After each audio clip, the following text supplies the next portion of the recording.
Okay, so emerging festival destinations, as Pete, the voice of God, just explained to us all.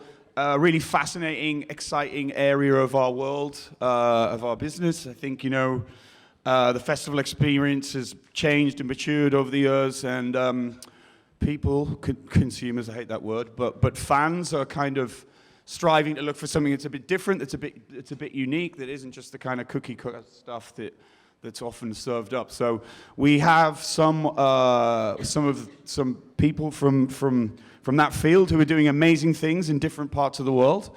So we're going to start by just, if everybody could just give a very brief introduction, just say who you are and what you do, and then we'll come back and get into a little more detail about your specific areas, and yeah, hopefully have some fun and have some learnings for our wonderful audience. So please, go ahead. Yeah. Hello. My name's Darren James Thomas, director of the Family Agency in the UK. We represent many artists more in the kind of dance world, but also in the live world, but also do festival programming and event management around the world as well. But one of my babies is Oasis Festival in Marrakech, which is what I'm here to talk about today. Okay. Hello. Hello. Hello, everybody. My name is Thomas. I'm living since 15 years in Greece. I am the founder and the CEO of Scorpios in Mykonos, and I'm running a hotel called San Giorgio. I think we created a completely new concept regarding music and partying, and I think we talk a little bit about it later. Yes. Good afternoon. I'm Hanene, and I take care of Blue Marlin Ibiza in the UAE. So we opened the club 7 years ago, and I handle the marketing and the booking for it. Hi, I'm Viv from Blondish, and I guess I'm more than a DJ now. I'm really trying to find out, or we're trying to find out how we can actually utilize DJs communities to kind of change this consumerism that you're talking about, to kind of change our behavior for the world. Okay. Hey, I'm Mark Newton. I'm a director at Broadwick Live from the UK, and I am a co-founder of Hideout Festival on Zcre Beach in Croatia. Cheers. Always prep your mics, guys. I'm prepared. There we go. I'm Gustavo. I'm a founder of NEOPOP in Portugal, also the partner for BPM in Algarve, and Brunch Electronic in Lisbon. So nice to be here, guys. Okay. Hello. Okay, well, welcome to everybody. I think just same again, I want to go back and get into a little bit more detail. So Darren, if we can just talk a little bit very briefly about your career path and specifically, you know, how Oasis Fest came about.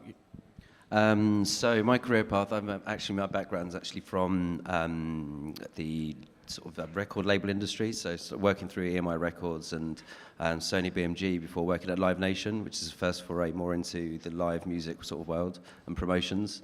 I set up my agency 3 years ago. It was our 3rd birthday on Monday, and I've been involved with Oasis Festival it's our 4th year this year. I've been involved since the inception with the founder, Marjano, who's from Morocco. We came about as more of an interview process than anything else. I actually hadn't been to Morocco before. I just only heard good things about it. I was aware that there's obviously a small kind of underground electronic scene, and they wanted to bring the first major electronic dance festival to Morocco and bring artists that had never been to perform there before, and a lot of the local people that had never been able to see these artists before into this environment. That's it in a nutshell. My mouth says, yeah. And so, can you just tell us a little bit about, you know, I haven't been, sadly, but I wish to. You know, your festival has a great reputation as being in a beautiful location, as being really nicely curated, a good crowd. Can you just talk a little bit about the ethos behind it, the type of clientele you have, this kind of thing? Yep.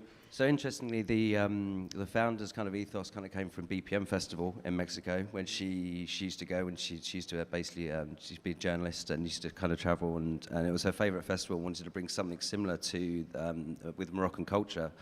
There's very much kind of around about production. There's very much an ethos and kind of working with local artists as well as bringing international artists. very much kind of helping kind of the local scene kind of push through. Since the first Oasis 4 years ago, we've had 3 other festivals that have started in Morocco, the likes of Atlas and Moga. So we kind of feel like we're at the forefront of kind of bringing things to the country. Sort of lineup-wise, we're fairly broad. Viv's actually come and played in the first year.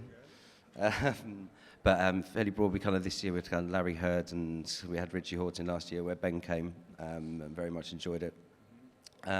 So the clientele-wise, it's about a 50-50 split. So we're very much kind of 50% locals, and the rest is 50% from all across the globe. We've had people from New Zealand, from Canada, and from the whole of Europe. Predominantly split between France and the UK. And kind of 25 years upwards, really. There are kids and stuff, but it's generally kind of, it's a slightly more boutique festival. It's like 3,500 capacity. Okay. And how does it work? Is it a multi-venue thing like BPM was, or is it like a main venue with after party? You know, what's the location? It's the location. We've moved location this year back to where we were in the first year, but we have to use resorts, and we basically we take on like spa resorts and turn them into a festival site. It's like we have 3 stages. We'll have like a more of a, there'll be a local sort of stage, there'll be obviously a main stage, and then a second stage, but we work with a lot of hosting partners from around Europe, so we kind of bring people in we bring sponsors from the UK and from France and from Holland as stage hosts to kind of bring in sort of their pool from their kind of their remit.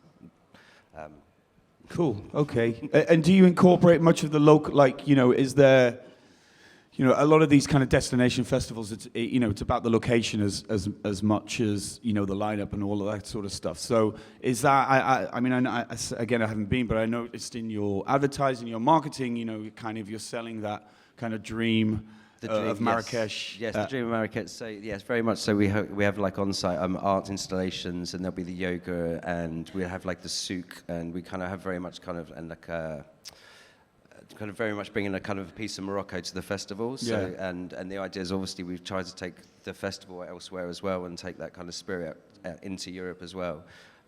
There's kind of support and backing from the local government and the culture side of things. They're very much pushing for us to do that. We work with a lot of local partners and sponsors from the likes of like Royal Air Morocco and Morocco Telecoms, as much as we work with the likes of Samsung. So as much as we have the international, we'll have the local, and kind of very much about kind of keeping things within sort of. Cool. Okay, we'll come back to that again about how you work with the local authorities and stuff, because I think that's often very, very important. Okay. Yes. So Scorpios. And also your long and distinguished life in electronic music, Thomas, because you if you could tell us a little bit of that. I know that you lived in Ibiza, or you were very much involved in Ibiza from the 80s onwards. Is that correct? So you have a pretty... I'm not so old, but... okay, sorry. No, judging you by my own standards. No. I was always I'm going regularly to Ibiza since the 80s. It's true. And I was living partly in Ibiza, partly in Malaga, in Andalusia. So I studied here at the university, and in Ibiza I also I met my business partner, who is now my business partner. And for me, after finishing university, I came accidentally into nightlife. I took over a nightclub, and Ibiza was my scholarship. Here I learned everything, how you should do it. So, and I did the nightclubs in Germany and big events and everything. And in 2004, I went with my business partner to Mykonos, and we took over their club called Paradise Club, what was in this time actually pretty much a shithole, and but a great location, directly on the sea, open air. I think this is what people in a holiday destination, what they really like to do. So we built up this club for 10 years. We were leading the operation 10 years. And but we realized after 6-7 years that we don't have fun anymore, because it was we had 2 German idiots are coming to Mykonos and thinking they rock and roll it now. So we had really difficulties to get a proper lineup. So I booked David Guettas and Avicii's when they were really, really young, for 4,000 euros. So then the whole EDM became bigger and bigger, and it was everything about the DJ, and all the money went straight to the DJ, and we said this cannot be. So we also realized that the core crowd, what we would like to attract, they don't want to do so much more like late night clubbing. They don't want to go at 2 o'clock to a nightclub and at 3 o'clock the DJ comes and getting fucked up till 8 in the morning. So we wanted to do something like, like during the daytime. Like we realized that the new trends are like more like people want to have a whole day into the early night experience. And they don't want to just a nightclub or like a beach club. They are thinking much more holistic. They want to be balanced. So in this time, I think we brought first a concept like a holistic kind of beach concept to Europe, which is based on 5 columns: what is design, art, food, music, and healing. So we went to Tulum. We saw the great things like this. Alternative healing methods, what they're doing there, from Peru, from Colombia, from Mexico. So we decided to bring all this together in one place. So you do not only necessarily party and and getting drunk and whatever. You also like have the possibility to balance. You get healthy food. We have like healing, sound healing stuff like this. So to really give everybody the opportunity to balance the life, even in the holidays. Yeah. Okay, it sounds about. I mean, Ben was singing the venue's praises. He said it was like nowhere else he'd been. So Ben's been to quite a few places. Me too. That's probably why. So how do you find working on? I'm just thinking with your history in Ibiza and how Ibiza is so many things to so many different people. I mean, how does it compare to working on Mykonos? I think it's pretty much the same. It's okay. Like it's both islands. I think these are the best destinations at the moment in Europe. Basically, you cannot compare it because Mykonos is like, I always describe it, is still in a sympathetic way retarded. Like it's growing very, very organically, very slowly. Ibiza is much bigger. It's much more a machine, like the big nightclubs and everything. But by the end of the day, I think working here and having a partner who has also business here and many friends working here and listening to their stories, and then what I experience in Mykonos is basically the same. It's like you have a lot of politics. And like you have a seasonal business, what is always very, very difficult to keep your good stuff and things like this. So it's a big challenge, especially for German who are like he's completely or used to work completely different. But by the end of the day, I think if you can handle the system here and you can deal with it, you can be much more creative than somewhere like in Central Europe, for example. And who are your main clientele at Scorpios? Look, we are having like a really like a family kind of concept. So we are looking into people.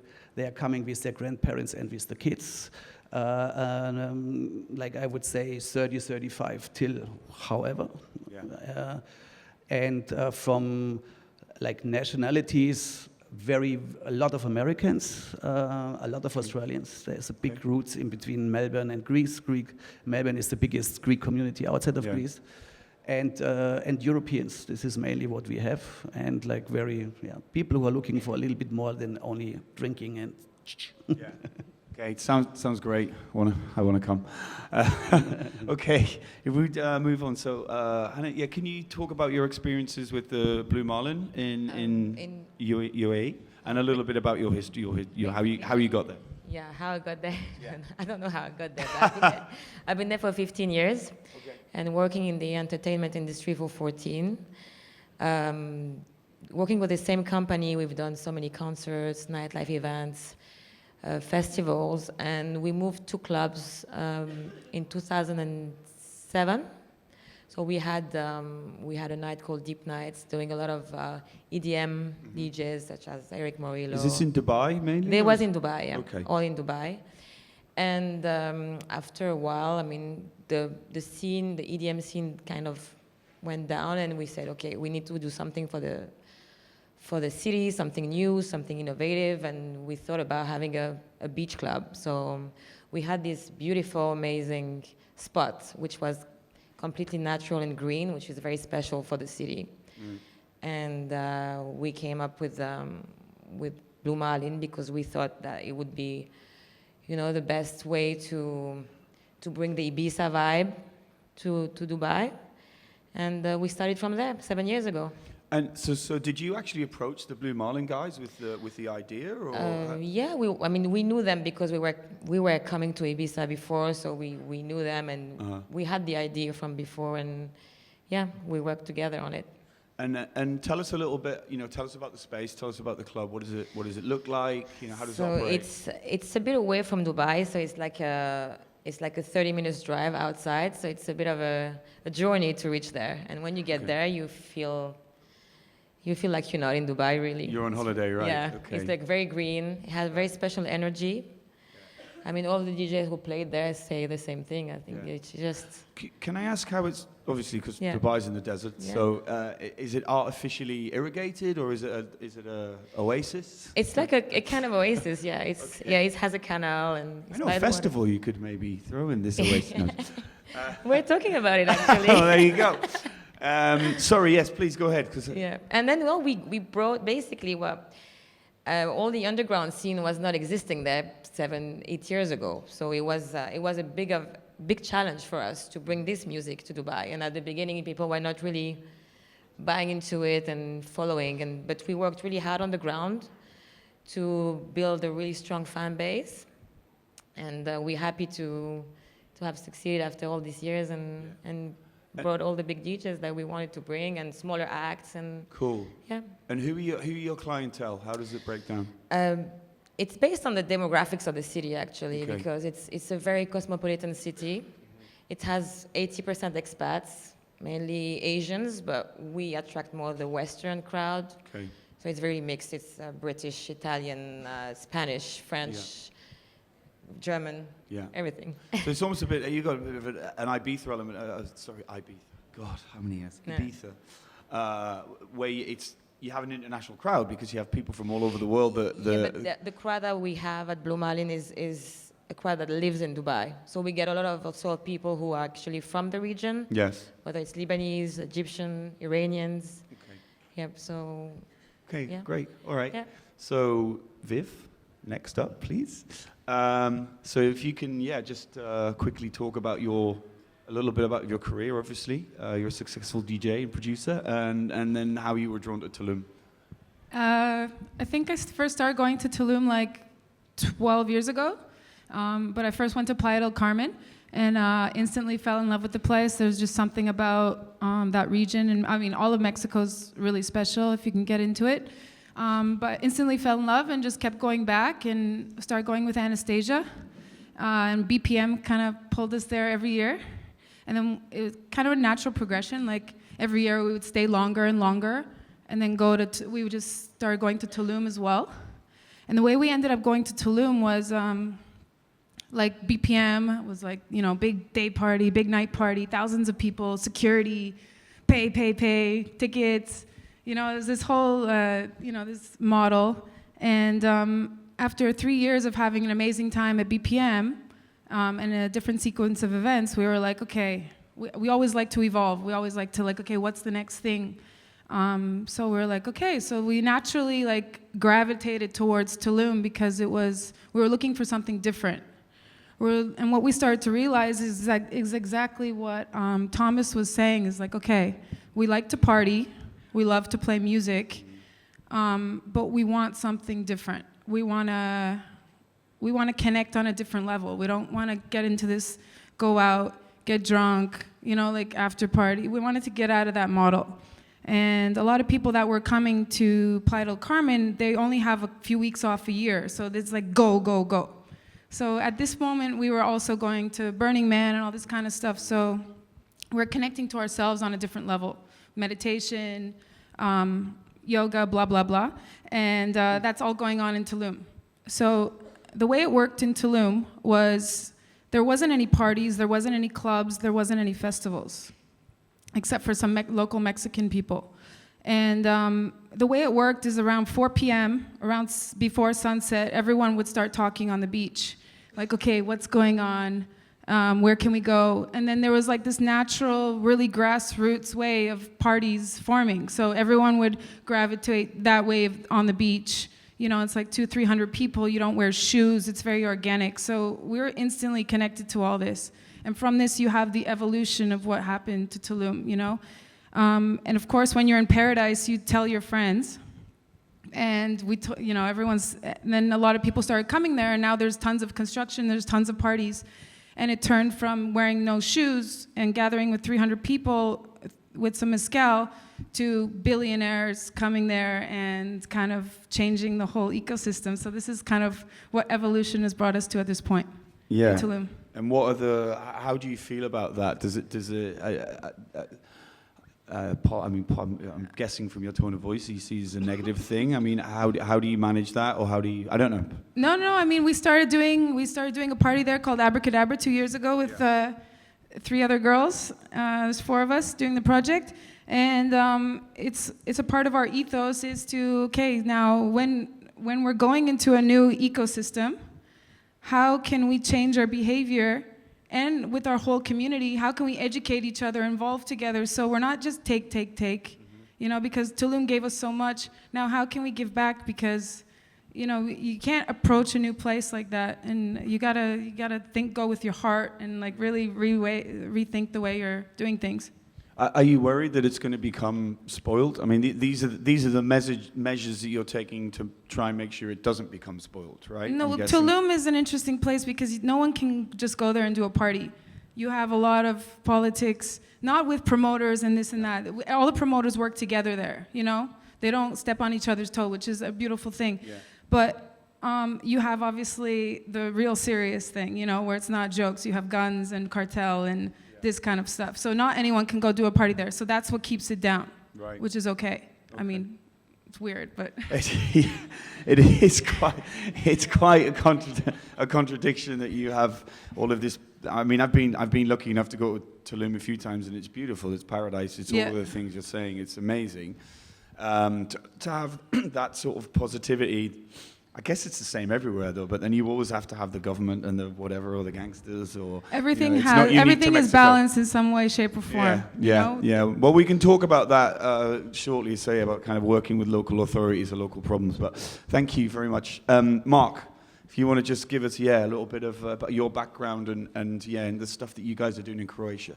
Yeah. So Hideout kind of was born out of myself working in Ibiza for quite some time. So I was working, promoting a lot of shows in the north of England, but it was very seasonal. As soon as it hit the end of May, everyone stops going to clubs, everyone wants to be outside in fields, go to festivals. So I would sort of twiddle my thumbs May till September. So started coming over to Ibiza. Originally the first year I came, 2007, it was as a long holiday. But then I met Mike and Andy from Manumission. Oh, yeah. Started working with those guys on Manumission and Ibiza Rocks and Ibiza Rocks Hotel.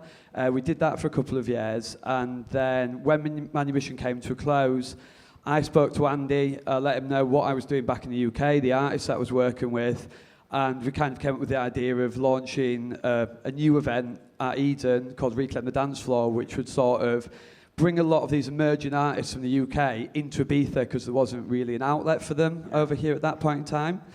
So we ran that successfully for 2 years, but the bigger these artists became in Ibiza, the more we started getting gazumped by the other clubs over here because they had bigger budgets, bigger capacities, and it just got slightly frustrating that we're helping grow people and then kind of getting them to this point where they're actually worth a lot of tickets for us and then losing them to the other venues. So I had friends that were working in Croatia on various festivals, or people that had gone over there for the summer just to kind of travel around there. And one of my close friends suggested that I should look at Croatia. We had a big following of customers that were coming to all our events in the UK, and they were all coming to Ibiza for the summer. And the idea was, why don't we hook up with a couple of other promoters and bring all our UK audiences over to Croatia and set up a new festival. So in 2011, we hooked up with the guys from the Warehouse Project, another friend of mine, Dan Blackledge, who was running an event called Wax On at various cities across the UK. and came up with the idea of Hideout. So Hideout was quite unique because although it's a festival, it's in 5 pre-existing venues. Yeah. So at the time it was actually 3 pre-existing venues, but the longer we've operated there, the more venues we've moved into. So we didn't have to create a festival site as such. It was just these venues were all in competition with each other for the majority of the year. And we kind of came and went, we want to do something with all of you. And they're like, well, why don't you just work with us? Why don't you just work with me? And when we said, no, I think we're going to need all of you to work together because we're going to bring 5,000 people over here in year one, and everyone's like, yeah, right then. Just like, there's a lot of them just looking at each other and just shaking their heads, and they're like, so you're going to bring 5,000 people out from the UK? And we're like, yeah, we will do, trust us. Yeah. And then, there's quite a lot of surprised faces when 5,000 people showed up from the UK. And it's kind of just grown from there, really. Currently, this is our 8th year. We're working across the 5 venues, as I mentioned. Yeah. It's kind of grown out of just being in the venues. We now run a big beach party for the sort of opening event of the festival. We run pool parties during the day. We run boat parties during the day as well. And we kind of position it as a week-long festival experience for people. So I think when we first came up with the idea, a lot of our customers were going to Ibiza, but it was 40, 50, 60 quid a night to go and see these artists.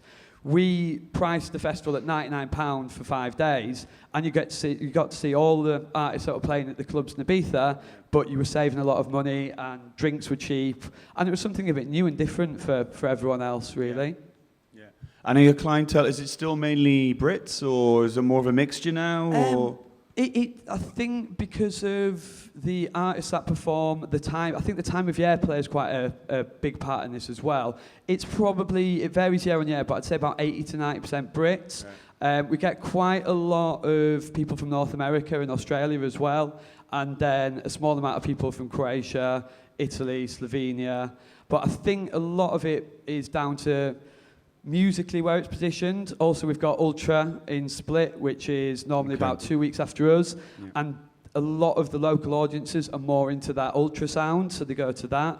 And also, the time of year isn't really classed as their holiday season, so a lot of them might pop down. We work midweek because one of our first big issues was the fact that our customers couldn't actually get there because there was so many limited flights. Right. So we realised that if we did the festival Sunday to Friday, the majority of the flights were on Saturday, so we could get people over there, because originally we started off doing it at the weekend and there was half the amount of flights. Right. So I think we're still very much capped by the flights. If we could offer £200 return flights from the UK, I imagine we would pretty much double the capacity, but it gets to the point where I think at the minute it might now be £500 return, which is a lot of money to ask for people from the UK to pay. Yeah. Obviously, it balances back out with a cheap ticket price, cheap drinks, cheap accommodation, but it's still quite expensive when you look at it like that. So what we find is a lot of our customers now kind of guess when Hideout's going to be the following years, and as soon as the budget airlines announce, you just see those first £100 return flights just disappear in a day or two. I think this is probably a common, Gustavo, you're nodding your head here. It's quite a common theme, isn't it, about kind of getting people to these wonderful places. So thanks for that, Mark. So please, if you can, tell your story in a little bit about, in particular, BPM, I guess. Yeah, basically, I'm a promoter in Portugal, like almost for 20 years, and Portugal is like a kind of a comeback nowadays, because like the end of 90s, like especially before Algarve, like Algarve was looking, and Lisbon was looking like an emerging party destination on that time already. Yes. But I remember a lot of good nights in Lisbon. But yes, like I think just we're not prepared on the time. Promoters were not prepared. The local authorities were not prepared. Also, the crowd maybe was not prepared for that. But Portugal has an historic and a background, and also this makes things easier nowadays. Like also my work and other promoters' work, like a Boom Festival or NEOPOP in this case, like also helped to get the traction and attention from the interest from other promoters, international promoters, international crowd. And Boom is a very. I don't know if anybody has been to Boom Festival, but it's a pretty amazing special event. So. It is, but it happens in 2 years. It's happening actually this year. Anyway, like BPM, this started like 3 years ago actually. I met Craig, one of the partners, Craig Pita in Rio, in a conference as well. And after that, we met 2 years ago in Ibiza. He was coming from Portugal, from Algarve. He just went there to check the location, and we're like, we have to talk. We have to make something together. You need to be our local partner. Let's start building it from here. I came to Mexico to meet the concept. I was never there before, and for sure I needed to see it with my own eyes to understand. And of course, you cannot do the same thing in Portugal, but you can try. And I think every location, every country, every culture creates a different and unique experience. And I think Portuguese people are really friendly, and the hospitality is great. It's also cheap as Croatia. You know, like, and Portugal was like I'm Portuguese, but like it was an Eden Pearl, you know, for a while. You know, also like the flight things, also these low-cost flight companies have helped to develop and to show to the world, you know, like, and finally, like, Portugal is now like getting that traction and an interest from a lot of people, you know, like, and it was really positive for Algarve after, like, I don't know, maybe 20 years to see like a festival like BPM coming, and also like a positive surprise to bring and attract so many people from all over the world, you know? Yeah. Because we're talking about this kind of multi-venue model, which kind of BPM sort of created that in many ways, I think, you know, when they started. So how does it work in Portugal when you do BPM there? Is it the same thing? Is it like 5 venues that are linked? Or yeah, it started like slower than Playa del Carmen, you know, like we started like with 3-day venues, like 2 bigger venues and a smaller one, but really unique and particular venue for 800 people, and the other ones like for 4,000 or 5,000 each. Yeah. And at night you have like more, like then we work with the clubs and the bars as well. Like we have smaller venues, and we have a big congress center that has 3 bigger rooms. Then we also curate that venue. But it was like actually it was the first kind of festival that showed up with this concept in Portugal, you know. And we had like not so good experience in the past, like with Creamfields, for example. They went to Portugal like twice, and it was a disaster, you know. Like, and everyone was concerned about this. I know how it would work, and people reacted really well, like the locals, and also like the crowd who came from everywhere. Yeah. You know? Okay. Great. Amazing. Okay. So. God, so many interesting people and not enough time to go through all of this.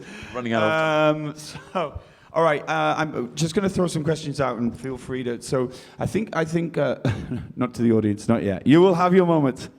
I will shut up once, 2025. So, disadvantages. What are the challenges that you found? You know, doing your particular projects in each of these territories. So, again, and I'm sort of, everything you just said was fascinating, but there's a lot of you, and you've got a lot to say. So just try and speak at my pace. Sorry, go ahead. I guess obviously with Morocco, obviously we have the call to prayer. We have kind of slight issues with sound. We don't have sound restrictions as such within the site that we use because it's not in a residential area. It's kind of like 15 minutes outside of Marrakech. But we do have to kind of abide by obviously the kind of strict rules of religion of not having sound play, kind of music travelling during call to prayer. So we have to cut certain stages short earlier because obviously the sound travels across certain parts of the desert. We have because it's a resort, it's a site, so we don't have too many issues with the kind of policing or that sort of side of things. We have their own security and everything within the site itself. So, but yeah, one of the major issues is the kind of the sound restrictions with regards to the religion, which is kind of okay. Thomas. We have also like the typical problems like what you expect from Greece: corruption, sound pollution. what I think Mykonos is a very beautiful island, but what they definitely have to work on is like a little bit the infrastructure. If I imagine that I would send my 18-year-old daughter to a destination, I expect that there is a proper hospital and stuff like this. Yes.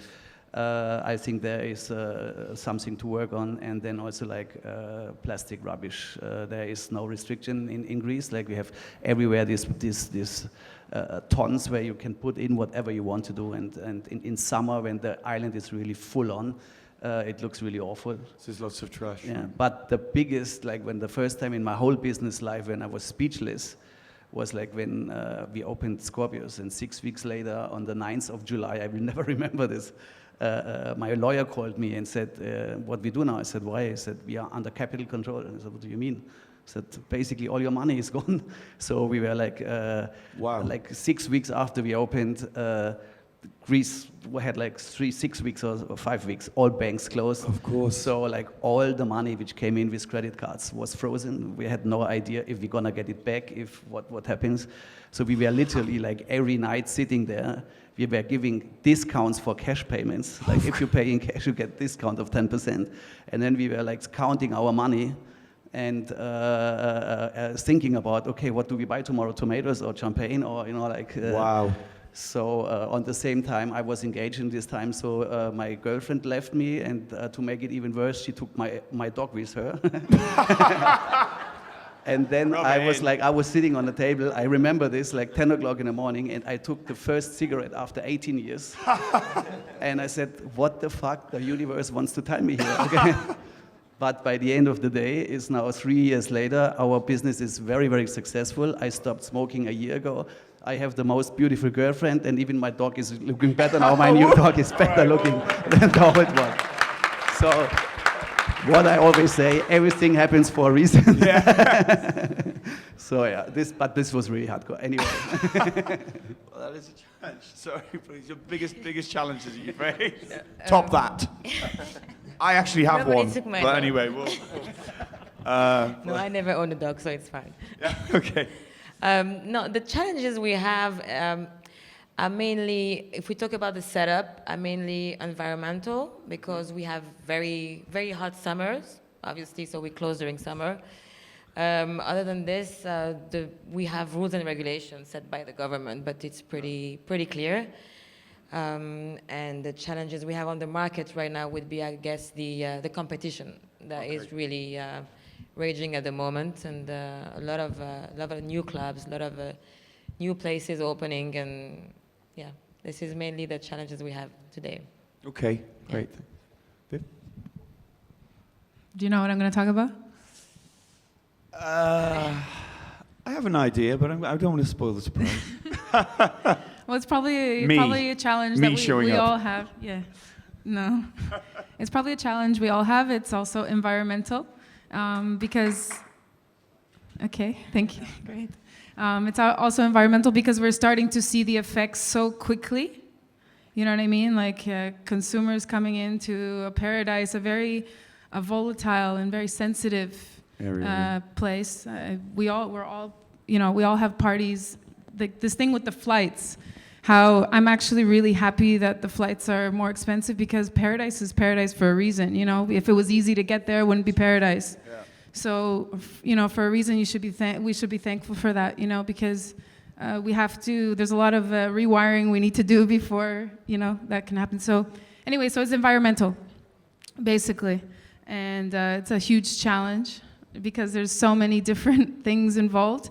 But I think to start with, plastic straws and plastic water bottle solution is the easiest thing for a DJ to kind of start with, you know. And the straws is really easy. The plastic water bottle is more of a challenge, but we're working on it. And then if the DJs start promoting this as well and putting in their contracts or whatever, we're coming up with the solution. And also promoters and party makers are also paying attention to this. You know, there will be an evolution with that everywhere, not just in Tulum. Amen to that. Mark, so challenges? So I think one of our main challenges is politically, with regards to the great thing that we do have at Hideout is we've got open air venues that are allowed music until 6 a.m. in the morning. but there is also local residents that live nearby, and it's kind of getting it so that the residents are happy with the sound levels, that we're not getting a lot of complaints, but also that it's loud enough for people to have a good time as well. And one of the tricky things we have is halfway down the beach where we hold the festival, we've got a county line. So there's actually 2 different mayors that are responsible for the overall site. Oh, God. And what we'll have sometimes is complaints coming in from residents in the other county to their mayor, and that mayor's going, well, it's not the venues on my side of the line, it's the venues on the other side of the line. Right. So it's kind of being the person in the middle and kind of being a sounding board for everyone to go, okay, what's your issues over here? Yes, we can fix that. And then just kind of having, being a bit of a liaison point, really. This year, for the first time, we've kind of set up a hideout hotline, which is going to get passed out to residents across both counties. So if they do have any complaints, we'll be based in the mayor's office, and those complaints will come into someone from our team, someone from the mayor's team, and we can kind of deal with them on a case-by-case basis, rather than, obviously, it's quite... Both the towns where we're based are fairly small, so everyone knows the mayors. So the mayors are getting text messages throughout the evening. This new initiative we're setting up is there to kind of take that away from them directly and help them and give them support from us as a festival to take the weight off the shoulders a little bit. So hopefully that will help solve the problem, some of the problems this year. The local relationships are incredibly important, aren't they? You can't just kind of bowl in and go, we know festivals, you know, and it's very important. Anyway, yes, please, Gustavo. Thanks, Mike. Yeah, I agree with that. Like, for us, like in Portugal, like it's always a challenge. Not only BPM, but all of the events we put up, like local authorities, local governments, always still look to dance music or dance music events like marginal or like they always like they associate immediately to drugs. Yeah. It's easy, you know. And always have that barrier, that tough task to convince them and let them relax, you know. And we always like put our challenge on us, like to create and to present like a plan, not only like to security and health and safety, but also like in environment measures, you know, like that. Fortunately, we now have the Portuguese government supporting us, you know, and supporting all the events in Portugal that apply for environment measures, you know. Okay. And luckily, like all our events are being applied for that and working on that direction, because it's also important to respect the location and the population, the culture, and the traditions of the location you're using for your events, you know. Like also, like it was a big challenge because BPM was moving from Mexico, and we wanted to keep the event and the concept as much as close and as possible from the original one. You know, like that was for sure a big, one of the biggest challenges for this year. Okay, great. I'm just to add to top your disaster slightly. In my other life, I'm lucky enough to be one of the co-founders of SXM Festival in the island of St. Martin in the Caribbean. I don't know if you're familiar with it or not, but it's Viva's played. You can attest. It's one of the. Sorry, yes, and you're very good friends with Julian, who is the main founder, and his family have lived on the island for many years. They run a hotel there. They contribute to the local economy. It's a beautiful island. I'm biased, but I think it was one of the best boutique festivals, out there, and I get to travel to a lot. An amazing lineup, paradise location, and the island last year was hit by the strongest storm in meteorological history, and it caused serious problems. It decimated, destroyed half the island, and it's consequently we had to postpone the event this year, literally through act of God. Luckily, it's half French, it's half Dutch, it's very organized, and the authorities have been amazing, and actually the dance music community are amazing. We did some fundraiser stuff. A lot of people really rallied around and contributed, and it's back on its feet now, and it's being rebuilt. We're launching again in 2019, like with a completely rebuilt infrastructure and everything else. But as you say, it's you can. You don't believe it in the yeah, moment. you can. Why me? It's either God or the Greek government. One of the two. Okay, guys, I'm going to quickly throw open to. Do we have any questions from the floor? Very quickly, just before we wind up. This gentleman here. Hi, hello. I'm Flavio, and I run an events business called Rev for a Cause, which aims to raise awareness of environmental issues within the electronic music community, whilst trying to create, with the funds we raise, an environmental education system for developing countries.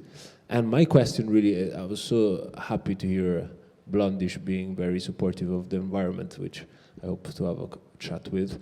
But the question is, how do you guys deal with the waste that comes out of your events?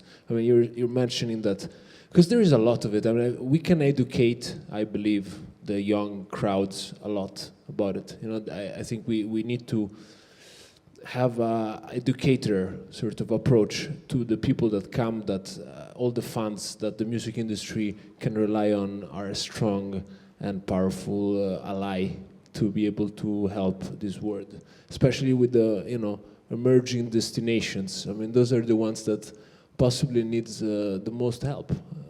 Greece, for instance, the plastic pollution is, wow. Yeah, I think like I'm gonna go for it. Yeah, I think like all of us, like promoters, we have a bigger role than put parties on and up. We have to respect, like as I said, like the local tradition, cultures, you know, like, and protect them, you know. And of course, like all these environmental measures are super important, and we have to, like, he has to take a lot from us. But it's some investment, but I think they are super important. Like we've been like the recycling cups, like the generators, like all these kind. Like we have, I don't know, at least 10 or 12 measures right now on our events up that keep trying like to take a bit of our footprint, you know, like on this and at least not damage as much as possible the location and leave it as it was. You know, we have that concern, and like we have an important role on the society, also like on the society we live, and we have our events being happening. You know. Yeah. Thomas, did you wanna? I think there are like two things what you have to do in a way. Like one is like the promoter himself or like the location. I think there are easy things what everybody can do, like plastic has to disappear and all these kind of things, what I think we all know. But on the other side, the government or the municipalities, they have to create the structures that what you need to do it. Like, I mean, I can tell you a story, like we paid like double money to get our rubbish away to somebody who is like recycling it or whatever. And then once I follow the truck and they bring it to the same place and they burn it, you know, like, this has to be, it cannot be my job to check this, but this, you know, like, and there has to get, like, everybody has to make more pressure on these municipalities that they deliver these structures, that everybody can do his job properly. Yeah. Okay. Guys, I'm so sorry, like, we could literally talk for hours here, but we're already 5 minutes over, and I can feel the crosshairs in my head. I'm going to get the headshot if we don't shut up. So, yeah, wonderful panel. Very, very fascinating discussion. Please, round of applause for your panelists. Thank you very much.